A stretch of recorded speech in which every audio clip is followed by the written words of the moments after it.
Slainte was a project that started a couple of years ago.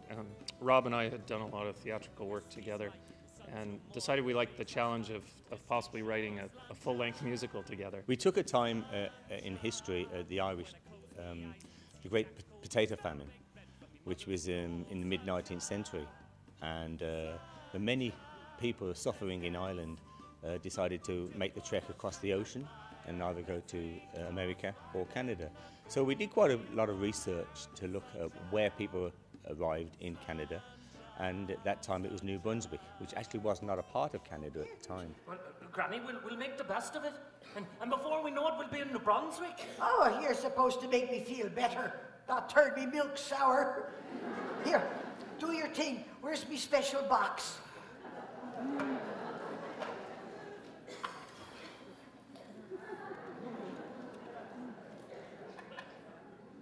There you go, Granny. More? It'll take a double tonight, I think.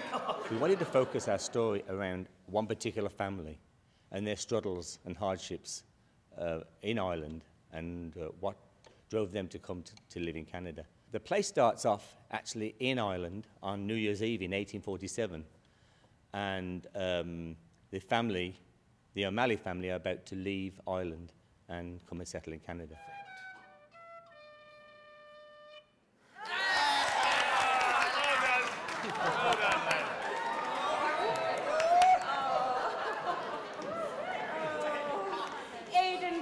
If that's your idea of a ploy to keep us here in Ireland. The whole issue of leaving home is an issue that most people can relate to. On that grand scale, with our technology now, it's so easy to return to different places. Then it was fairly permanent, and that creates sort of the main conflict within the play. This moment in time. This moment in time changes my life. I search for some light, a symbol or sign that I'll survive through this moment in time. But we also wanted to leave the audience with a feeling of strength and courage through the characters, because anyone who has any type of struggle in their background, which most of us do culturally, I think the thing we remember most is that true spirit and hope. What now? Where do we go from here? Will we go on? And we let the pages of our story decide? It isn't really up to us. It never really was. Now, you have a family who loves you, waiting for you at home. And I have a family who needs me here, in my home. We found ourselves consumed with the project for more than 2 years. Once it did get rolling, we wanted to be sure that we were serious with the project, that we really workshopped it, and it did go through several different workshop stages. From a choreography and music point of view, we had some choreography done and on stage, and we looked at the numbers to see if it worked well. There were constant rewrites where we gathered groups of talented actors and performers together to read through the script and see what worked.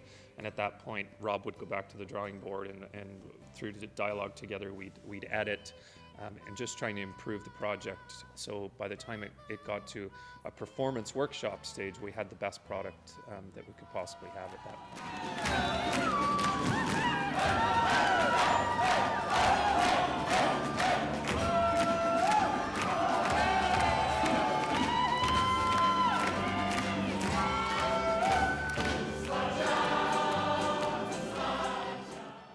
The challenge at first was, how would my writing impact with Paul's writing of the music?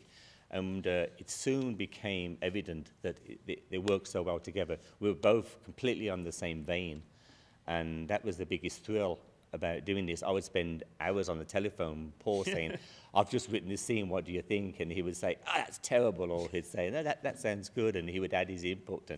And I think the biggest shock was to both of us that we could work together like this.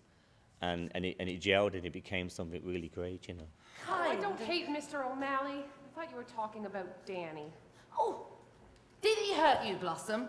Oh, I'll have a word with that David and tell him to leave you alone. He so much as touches you. No, Mother, that's the problem. Danny won't touch me. He won't have anything to do with me. Also, an important part of the project, as I said before, is being open to the changes, because that's where things can suddenly become really complicated if both of us aren't open to hearing the dialogue, changing some songs. I know the first song I actually wrote for the play never actually ended up in the show, and that was part of discussing, no, I don't think it works here. I think this would be better if we tried this option. And we found, from a professional point of view, that worked extremely well with us. What necessarily works on paper doesn't necessarily work on stage. And that was quite interesting to see the whole thing grow. First workshop was at Showplace, and we thought we were taking a real gamble, because you're basically putting your 2 or 3 years of your life's work in front of an audience to be judged and critiqued, and we were just amazed at the response. We ended up selling out the first run of an entire week, and returned it to the stage in a few months later by popular demand. So it's gone through that process. There are still things that we're working on and changing and trying to fine tune, but the experience overall was just amazing.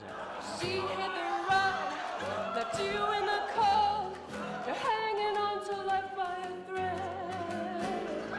She hasn't looked back at your one-horse show. You're sleeping in a lonely cold bed.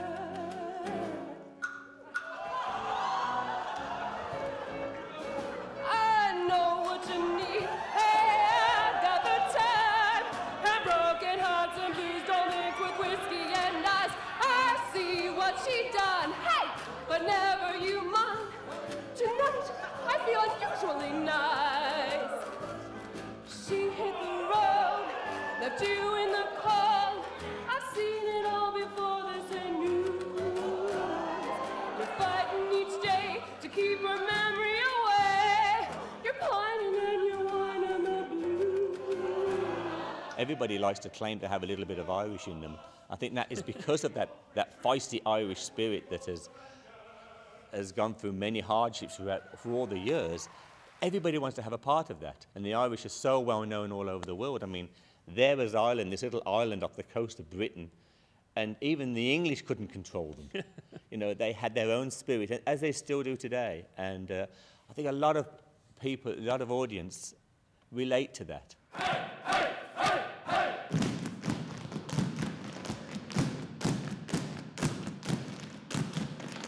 Characters were what were so important. People could relate to their struggle and their victories and their hopes and their fears.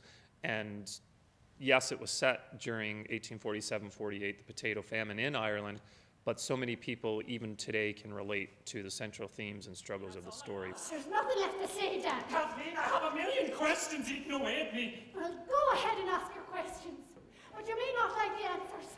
Imagine those people back in the mid-19th century. Most of them didn't even know where it was. They just knew that it was across the ocean, and they knew very little about it, because very often people would come over to Canada or North America and wouldn't return. Imagine, you know, the winters in Canada compared to the winters in Ireland. You know, it must have been quite a shock for them. Get that away from here! Take him to the quarantine station. They'll help him there. Bless you, sir. Name and papers. Patrick O'Malley. For how many? 4. It states here 5. One didn't make it. She died on the way over. Jerry, that's another one. The reason for the title Slainte came about because Slainte is cheers. There are some people, when you're in a pub, you would raise your glass and say cheers. We thought that was very appropriate for this show because of the Irish spirit. Because even though they were going through many hardships and adversities, even through all of that, they would always celebrate life. And so this show, even though it is about a very gloomy, dark time in history, that Irish spirit was still there. And that's what Slainte really means, is that feisty Irish celebration of life. Slainte, Slainte, Slainte, Slainte.